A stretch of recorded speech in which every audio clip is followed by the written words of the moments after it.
don't realize that cannabis will stay in your system for a long time. So you could be potentially prosecuted and convicted for something today that you did 2 weeks earlier. And it's not acting on your system in any bad way. You're not obviously intoxicated. You were at the time, but not 2 weeks later. But you could be put off the road for that thing. So you could smoke a joint on a Saturday night and the following Thursday? Yes. Yeah, the following Thursday, there's no way that the cannabis joint is still acting on your central nervous system and making you intoxicated in any way. You're fine at some point the next day or the day after that. You're perfectly, you have all the outward appearances of being sober. But if you're stopped at a checkpoint and they do a saliva test and it shows up, you will be prosecuted, and you could end up being put off the road for a year for that. So things that happened 2 weeks ago could come back to haunt you.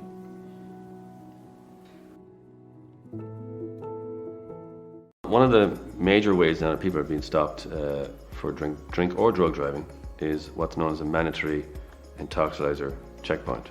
And these things are set up at specific places at specific times on specific dates.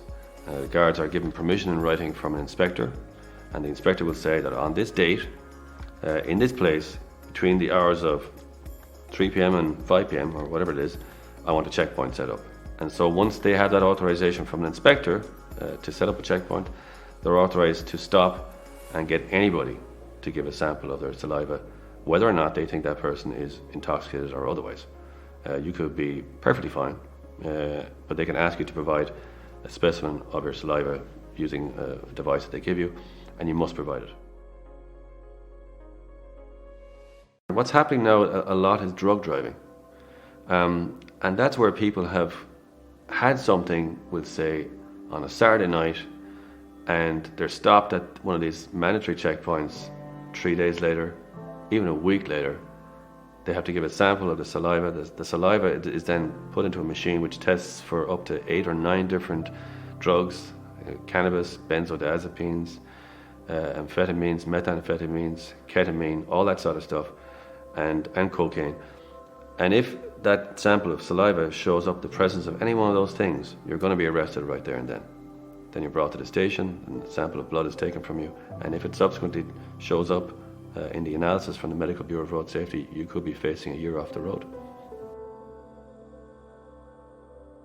What are the punishments for drug driving? It's the same as drink driving. The limits are set. You're allowed to have a kind of minute amount of substances in your system, but it's set at such a low level. It just about gets past the reality that you might have had in your system due to passive inhalation because somebody next to you was smoking. So there is a level, but once you exceed that level, then it's a straightforward 12-month ban. Once you exceed a limit for these substances, you are facing a disqualification. It's usually capped at 1 year. It's a 1-year ban for that. Drink driving is kind of graded depending on levels, but in drug driving at the moment, it's 12 months.